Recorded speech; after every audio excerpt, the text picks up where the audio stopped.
नुसतं मागायला येते. अहो सरपंच सरपंच.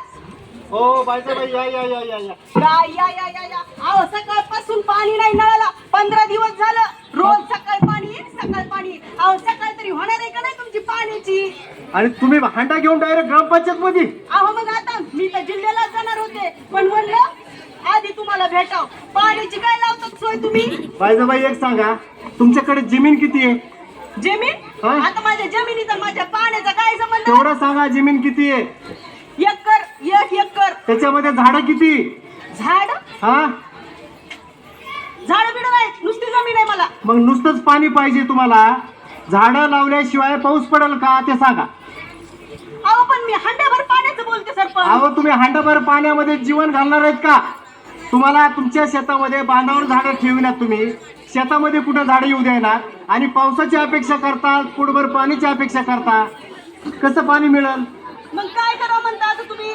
बरं आता तुम्ही पाण्यासाठी आलात फक्त? हो बरं, ठीक फक्त आहे. पाण्यासाठी नाही. अहो सरपंच तुम्ही एक सुद्धा काम करीनात. अहो घराच्या दाराला उमऱ्याला साल नाही ठेवली. मला मतदान करा मला मतदान करा आणि पाणी भरायला आता म्हणायचं कुणाला? तुम्हाला नाही म्हणायचं तर एकच काम नाही. अहो या सरपंचाकडे अहो तुम्हाला सांगते लाडक्या बहिणीचा फॉर्म भरायला दिला. अहो माझे कागदपत्र गहाळ केले ह्या माणसाने. म्हणायचं कुणाला?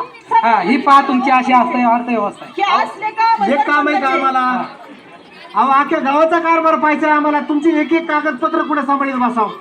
खरंय खरंय सरपंच. बरं. पण तुम्हाला एवढं सांगते मी, हा मुख्यमंत्र्याची लाडकी बहीण आहे तेव्हा जरा बेतनी. मुख्यमंत्रीच्या लाडक्या बहीण आल्या. खरं ना मग? अहो माझ्या माहितीप्रमाणे एकही तुम्हाला सख्खा भाऊ नाही. तुम्ही कुणाचे बहीण आहेत मग? काय बाई कमाला सखा भाऊ नाही? मग? अहो, ते मंत्री मुख्यमंत्री साहेबाची लाडकी बहीण आहे. मीच नाही, त्या सगळ्या जणी मुख्यमंत्र्याच्या लाडक्या बहिणी. तेव्हा पाण्याची सोय झालीच पाहिजे. मी काय म्हणतो ऐका ना, हा एवढ्या जर लाडक्या बहिणी असत्या त्यांना प्रत्येकाला आपण 10-10 झाडं 10-10 झाडे घेऊन जायचे आमच्या ग्रामपंचायत मध्ये. ते लावायचे, ते मोठे व्हायचे. मोठे झाल्याच्या नंतर तुम्हाला घरकुल मिळेल, विहीर मिळेल, त्यानंतर ज्या काही योजना शासकीय आहेत त्या मिळतात. परंतु झाडं मोठे झाले तर अगो बया, म्हणजे तुमच्याकडून नेलेले 10 झाड जर मी लावले, हा ते जर मी मोठे केले तर माझा पाण्याचा प्रश्न, माझ्या घराचा प्रश्न मिटेल म्हणता का?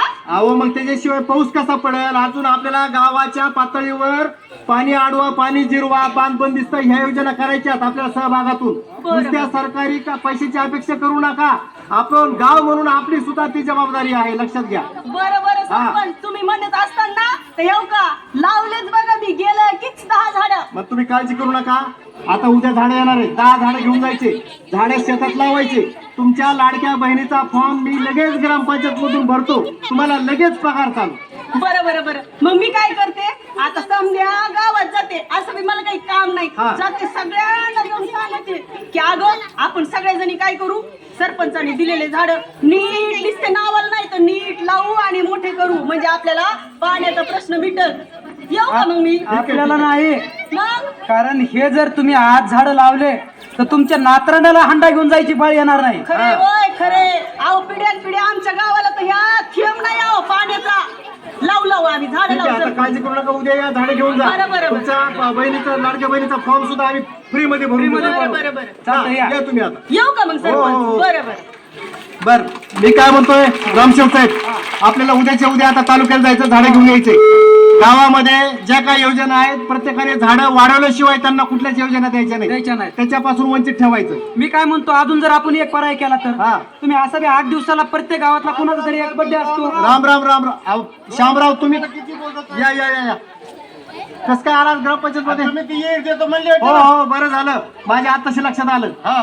तुम्ही बैल विकले का जनावर विकले? तुम्ही म्हणले विकू नका म्हणून नाही विकले. नाही विकले, वीर देतो म्हणले. उद्या झाडं येणार आहेत, 10 झाडं घेऊन जायचे, झाडं वाढवायचे. तुम्हाला वीर ग्रामपंचायत तर्फे म्हणजे शासकीय वीर तुम्हाला मंजूर करून टाकू. मागत लावले होते मागच्या वर्षी आपण त्या गायरानात किती झाडं लावली होती, त्याचं काय झालं? तुमच्यासारखे शेतकरी जनावर सोडतात ना त्याच्यात, ते कुणी सांभाळायचं?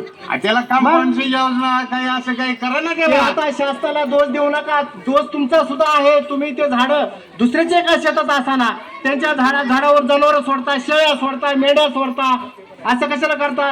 आता झाडं लावायचे, झाडं तुमचे लहानाचे मोठे झाले तरच तुम्हाला विहीर भेटणार. बरं ठीक. मान्य आहे ना? किती झाडं लावायची? 10 झाडं. हा, द्या, दहा दहा, काय 100 दहा, झाडं लाव.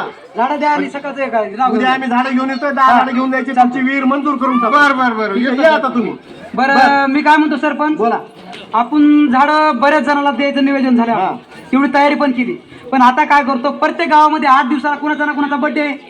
तर ह्या बर्थडेच्या ज्या आपण आहे तर बर्थडेच्या ज्याचा बर्थडे असेल त्यांनी जर एक काम केलं तर त्याकडे ती जिम्मेदारी सोपू आपण. त्याच्याकडे सुद्धा 5-5 झाडं द्यायची. की ज्याची बर्थडे आहे त्यांनी काय करायचं झाडं लावायचं नाही, हा. बॅनर लावायचं नाही.